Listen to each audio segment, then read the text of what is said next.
Okay, typically when I play Battlefield, I prefer to play close quarters as a medic.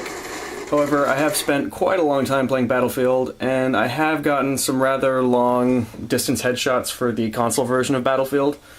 Numerous headshots over 1,000 meters with the M98B 12x scope and a bipod, which I have done videos on that exact rig previously. But as time has gone on, I've decided that the M39 has become my preferred sniper rifle whenever I play Recon. And there's essentially two ways to play Recon. There's the long range, you're kind of more about suppressing and marking the enemy team, and then there's the aggressive Recon where you put on a holographic scope or a red dot and kind of get far more close quarters into the fight. Now, as far as using a Recon kit properly, I use the MAV very liberally. Like, when in doubt, use the MAV. If it's long range, use the MAV. If it's close range, use the MAV. The MAV also acts as a tug sensor, so you can always set it down when you're about to come around a corner or go into a building, and if people are running around inside that building very quickly, then the MAV will actually pick them up like a tug sensor, even if you're not in the MAV black and white thermal screen. So the MAV is really helpful because essentially it's a flying tugs that also has a camera that can spot. And then that with the spawn beacon, if you use the spawn beacon tactically, you essentially want to drop it down everywhere, and whenever you get close to the MCOM or the objectives, you want to drop the spawn beacon down. And at long range, you want to keep the spawn beacon kind of down wherever, like the top of the mountain that you just hiked up, you put the spawn beacon up there, that way if you die, you don't have to reset. But yeah, it's really very difficult to find the snipers when you're looking out at the entire map, but if you use the MAV, it's very easy to isolate them, and then ultimately you can return fire. And it's really nice to have a semi-auto sniper rifle, because I am used to the bolt actions, but it's really nice just to be able to kind of spray ammo at their general direction and have it be very precise. Like, you can shoot this gun very quickly, and it's actually very accurate. This was actually my friend Lightning Bar who killed me. We were trying to get on the same team, but when he joined the lobby, he was on the opposite team, so we kind of have a little back and forth battle with each other over the course of this map. But he actually started off with the M98B, and by the end of this map, he was using the M39, because I was actually starting to kill him with it. So the nice thing about this gun is that it actually has the second fastest traveling bullet in the game, with the exception of the M98B. So it is doable to use it for long-range sniping, and it's also doable for aggressive recon. So for this aggressive recon stint, I got tired of getting sniped off the top of the mountain, so I spawned off a squad mate, and I'm not quite certain what's on the other side of this rock, and so rather than run around naked, I decide, okay, let me just launch the MAV, it'll take 5 or 10 seconds, rather be safe than sorry. And I was actually surprised to see a guy within 10 feet on the other side of the rock. So immediately I mark him up, and it kind of shows how, whether you're doing long-range stuff or close-range stuff, the MAV is very helpful for getting the drop on people, and you really need every advantage you can get when you're using a gun that holds 11 bullets and is not full auto, so you kind of need the advantage of kind of knowing what's going on ahead of time, so I do find that very helpful.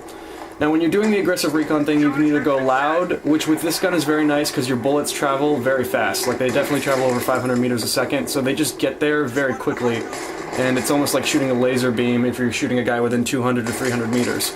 Once you slap a suppressor on the gun, that will slow your bullet down drastically. So if you're engaging targets that you are relatively certain will be under 100 meters, at that point I would recommend keep the bipod, put on a holographic sight, and it's the only time I prefer the holographic over the red dot, because I actually like having that circle around the reticle to kind of help with my bullet drop.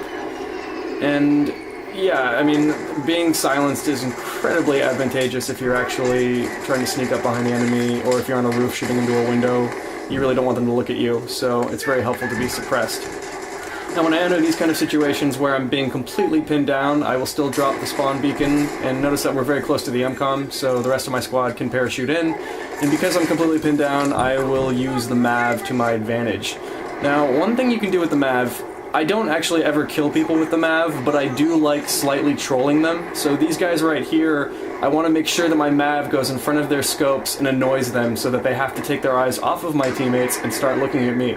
And as I continue to kind of pester these guys for a little while, you notice that they start shooting at me, and it's better for them to be shooting at the MAV than shooting at my teammates. And even if I'm not manually marking these guys, the MAV is picking them up on proximity scanner when they're moving around. So This is more footage of the gun slightly closer range, and I really like this gun at close range. I mean, you never need more than 3 bullets to kill a guy at any range, and typically at close range, whether you're suppressed or not, you don't need more than 2 bullets. So a lot of times I'll shoot a guy 3 times just on autopilot, but really the first 2 bullets end up ultimately killing them if they're hits and center of mass. Now, a lot of the Recon guys give Recon a bad name because they're not really using... I mean, honestly, when the Recon guys basically piss off the team, it's when you have half of your team being Recon guys up in some radar tower or up on the top of a mountain, not really getting work done. So that is part of why aggressive Recon really does give the Recon guys a good name, because they're in the firefight, and they're either on the front line or they're in the spawn basically giving it to the enemy. So you're either doing kind of sneaky reconnaissance in the background and just kind of gunning these guys down and distracting them, or you're ultimately on the front line and you're pushing the objectives. And when you're pushing the objectives on the front line, it's incredibly important to drop the spawn beacon everywhere. Like, whenever you spawn right in, just drop the spawn beacon, and worst case scenario, if you die immediately, you can at least parachute in. And that's really tactically advantageous to be able to parachute in, and most enemies when they're running around, they're not looking directly up at parachuting guys. It's just not on their list of concerns when tanks and helicopters and people are shooting at them. So a lot of times you can parachute in and no one will really notice you. And this is part of the benefit of being suppressed, although I did run out of bullets very quickly, so that it would be the one thing that I kind of missed from having the 417.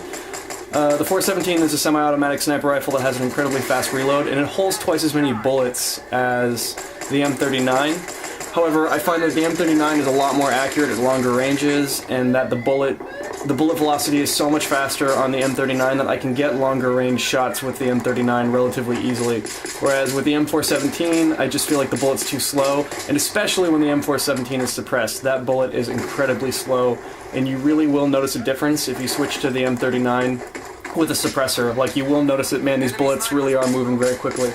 And I was actually surprised when I went online to check out the stats of all of these sniper rifles, and did find that the M39 is the second fastest traveling bullet as far as the Recon guns are concerned. So, with the exception of the M98B, this is the gun that actually shoots very far in bullets that go very fast. And it's probably one of the least used guns that are actually being used right now in Battlefield. Like, most people are definitely using other things, and I don't see the M39 very frequently. But I do kind of feel like it is a slight trade secret when you use this gun, because ultimately you have something that's very precise, and it's good suppressed, and it's good loud. And while I don't show it in this video, later in the day when I was filming, I was literally on the carrier at Karg Island, and I was getting headshots at over 600, 700 meters. So once you get the hang of it, it is a very good gun, and something I do recommend.